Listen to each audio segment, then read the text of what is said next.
off, you immediately call the kids in sick for school. The kids are playing because it was the kids who woke the baby up, who woke Meadow up, according to Malaya. But how do you know that if you weren't awake? How do you know, like, how is it you're describing it like that when, you're supposed to be in a certain state?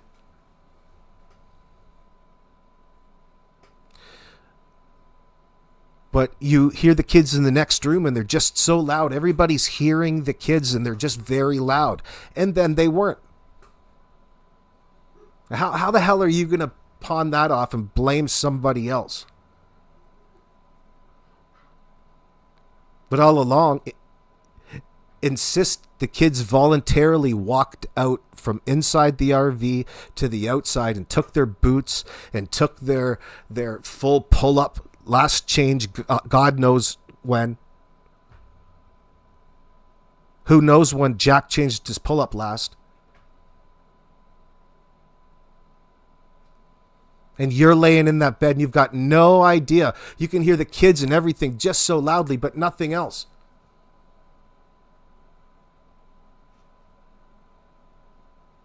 And then when you immediately went to check up on them because of their silence, they were nowhere to be found. And Malaya didn't even technically search herself.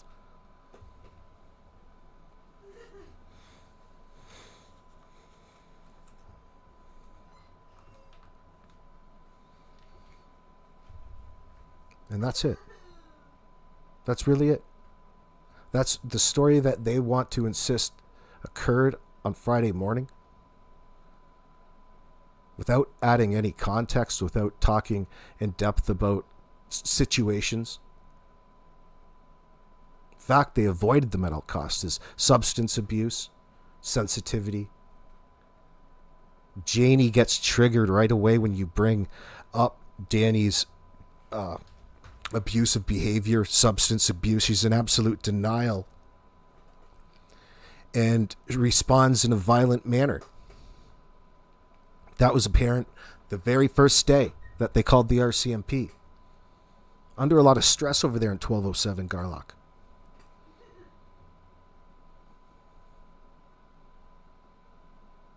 Janie. That dog, she says, is responsible for interpreting most of what goes on around that property, and dogs are fairly reliable. But even in her account of what the dog's interpreting, or more importantly, what he's not, she's using it to vicariously live through and express herself through the dog's feelings because, of course, they're asymmetric in that sense. They're symbiotic. Janie's that dog's spirit animal.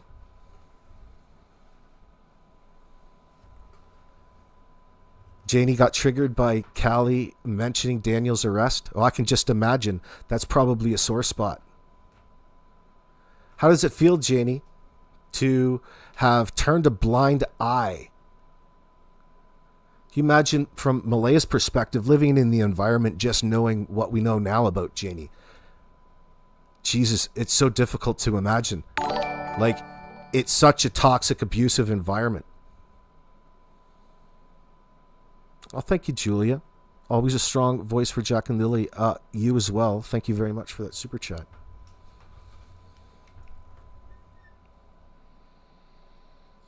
The story itself isn't acceptable. There's no way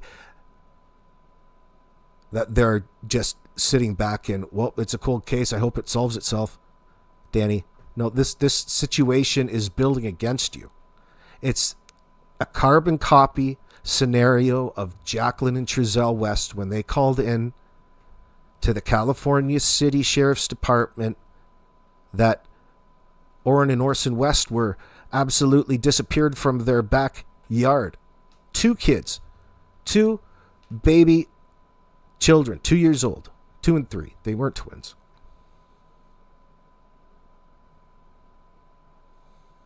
And he insisted that somebody left the gate open, and they didn't want to really talk in depth in the exact same way that you do not wish to talk. They gave their statements very similar to yours, but with no context. So you'd have to think the way that the law enforcement is going to go about recreating what it is that happened away, because the people that were last there aren't reliable. In fact, they're the suspects. They're suspect and they're evasive, showing every indication of deception in their statements, body language, behavior. And not to mention, they've got a shit story. Let's not forget about that. This isn't even a story that you would accept between friends behind the backs. It has nothing to do with it being out in the public. There's no possible way that this nonsense that you told the world about you in and out of sleep, you guys were so unconfident in the truth, the reality of the situation. Nobody's ever not confident in the truth, especially when they're being evasive.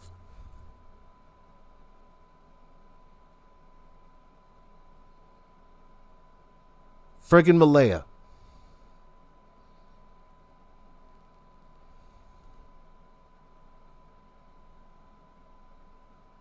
Annie, are you okay? So let me get this right. Daniel and Malaya told the kids to be quiet, but when they were concerned, they couldn't hear the kids. Incredible. It's a concocted story. And it all comes back, the timeline, Annie, is the previous evening of Thursday. Daniel, nobody's got their bedtimes straight. In fact, it gets even more cloudier because Malaya's statement is that she got the kids ready for bed, went to bed herself with Meadow, and that was it. She doesn't know what time Daniel came to bed. She doesn't know what he did, but it wasn't with her. He was out busy doing something else. Mentioned that he often stays up late. So again, doing something that isn't very conducive to what women like, especially, and it's going to bed together. So it's a demonstration that their relationship isn't very tight. The exact opposite.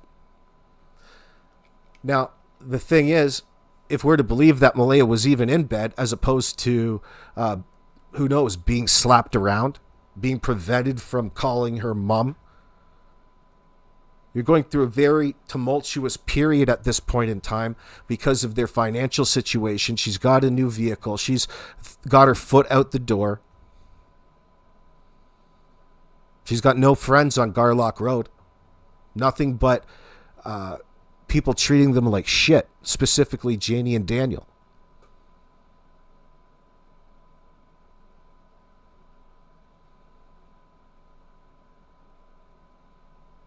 The one common denominator all along is Daniel's ridiculous behavior. He's been acting like a tweaker the entire time, and it stood out.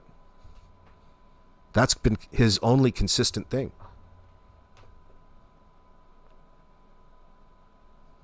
Oh, I bring it up, Annie, only because it's ridiculous.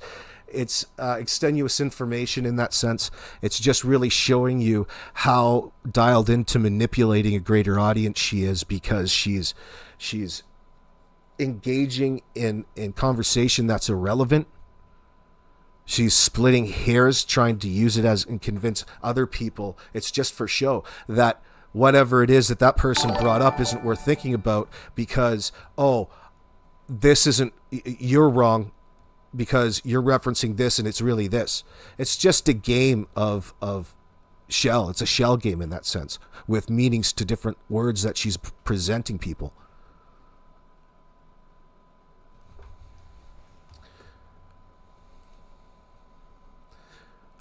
Robert Chimery, thank you very much. Thank you for your insight, AB. Well, I've got lots of insight into this bullshit, and you tend to learn a thing or two along the way.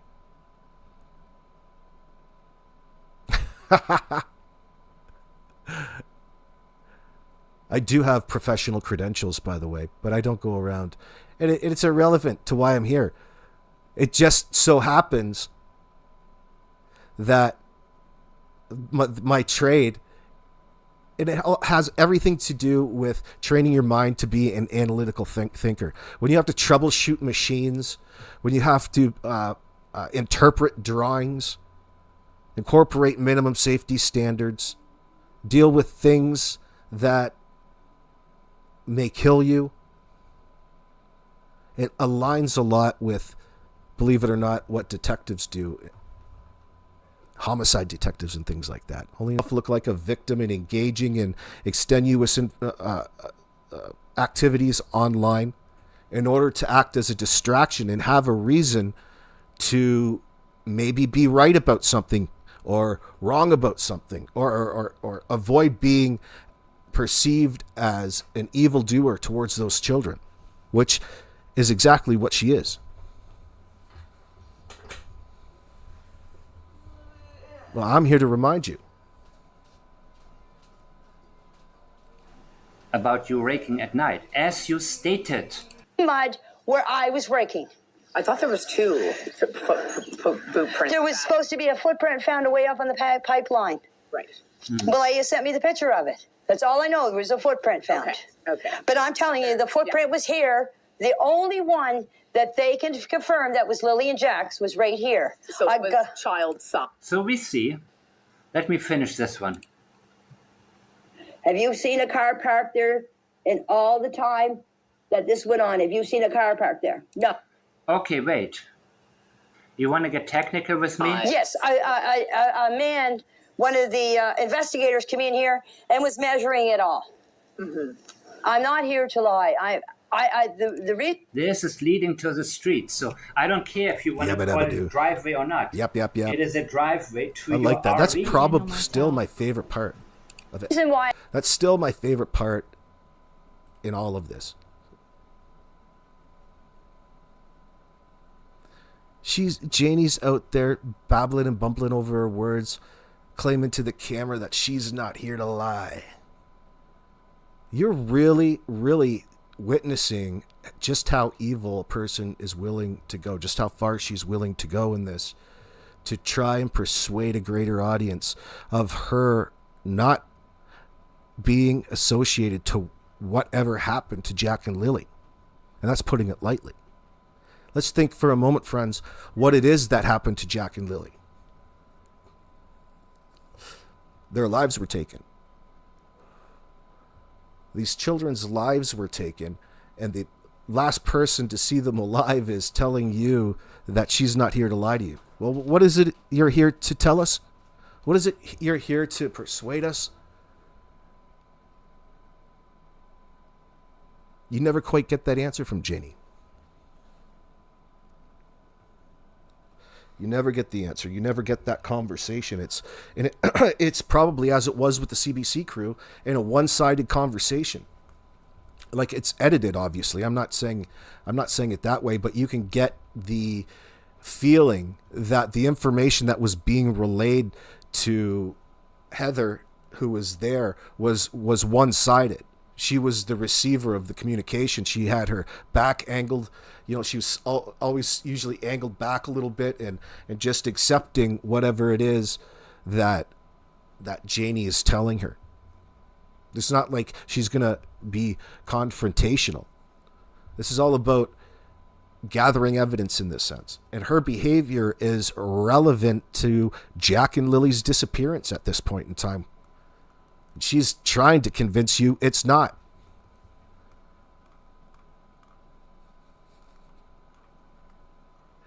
How could you be an adult on this property and not feel 100% responsible for what happened, no matter what it was that happened? As a parent, as a person who's supposed to be in the role of caregiver, you really fucking failed. You couldn't have failed any worse in this sense. You went beyond that. The first thing Malaya wants everybody to know is that they're not the types of parents not to be watching their kids when they're outside or they're up and playing. Except for today, and wouldn't you know it? Murphy's Law happened. She wants to blame it on Murphy's Law. Yeah, you're right. Runs with scissors. Janie's arguing over extenuous information. We'll keep it tight, but stupid things is a term that could be interchangeable.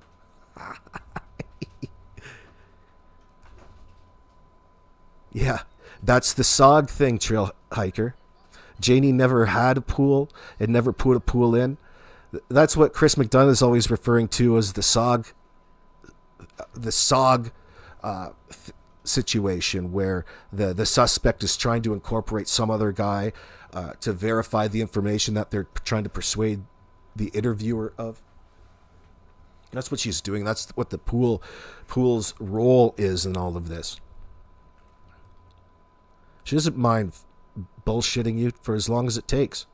In fact, it sounds like in these messages that she's in for this bullshit marathon. She's in trying to like wear the other person down. She's trying to drain you of your emotional resources in your mind. It takes energy in order to like really figure out what it is Janie's trying to say, because she's so indirect. And then she starts into this fucking crying. This wailing. I don't know what it is. It's so bad. It's so bad. That's what it sounds like.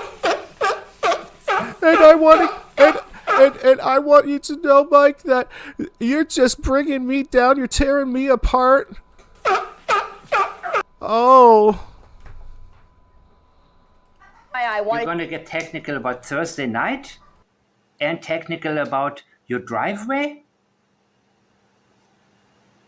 You guys to come here. I can already see that after all these messages, there is no getting through. Right. This is goodness. Believe it or not, that's significant, and it's worth talking about, because really it's important for the people who aren't as knowledgeable up to this point of the case and are getting to know it. And there's a percentage of them at all times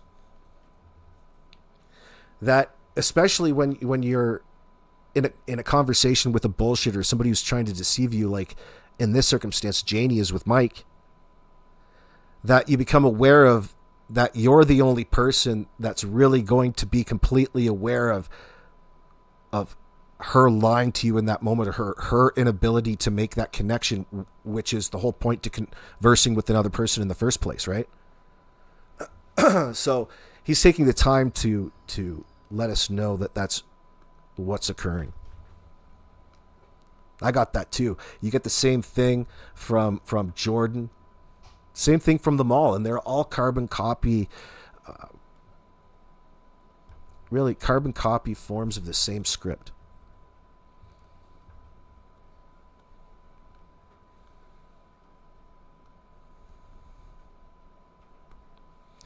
Well, it's exhausting, Runs with Scissors, when you're trying to keep a baseline with Janie in that sense, because she's so all over the place. That's what makes her tedious to listen to. But when you listen to it 10 times, and you don't need to do it anymore because you went through it, you can look at it in a different way, right? It's not as intensive on your own psyche. But I love Mike. He's got this is great content. Like, I mean, he's got very important pieces to the case file, especially the one in the public eye. You don't need to be reliant 100% on what RCMP tell you when you've got your ear to the beat, when you are paying attention, you've got your own board up, you're hanging your own notes to yourself about the situation. When you talk about it every day, it's not exactly sure, you can get cynical about things, but in this particular situation, you have every right to be questioning everything. What they've really come forward with is a nothing burger. There's no story here to really relay, because when you go to turn it to your friend and explain it to them, or anybody, there's gaping holes in it. Things just don't add up, and it has nothing to do with kids missing. It has everything to do with the behavior of the parents who are relaying the information to law enforcement. So when you get dealt that hand, RCMP or any law enforcement have to go about collecting their evidence in a different way, and it takes time, and that's unfortunately what we're in the middle of right now. In fact, we got a big exclamation point because on March 2nd, Daniel Martel's arraignment for his SA charges, enforceable confinement charges, and straight assault charge come up in front of the judge for the first time. So maybe we'll probably get a 6-week delay. Oh, can we put this off till maybe summertime? Trying to find just the perfect lawyer I can afford. I wonder if Janie's going to represent him in court. Could you imagine? They're so in love with shooting themselves in the foot. Maybe Earl can get up there and speak as a character witness. Why don't you put down the gavel, tough guy? Who's this person in the dress?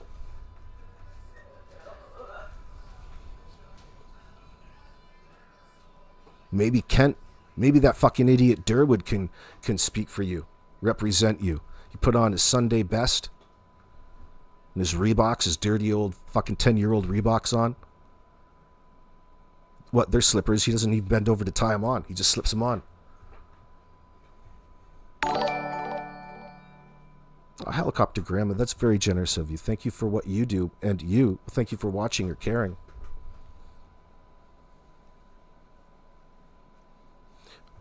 This crew has passed on a story that's far from complete. And they're too busy trying to persuade you into believing it. A half-finished story that they don't want to be associated with. That's all. Most of the context of their claims have to do with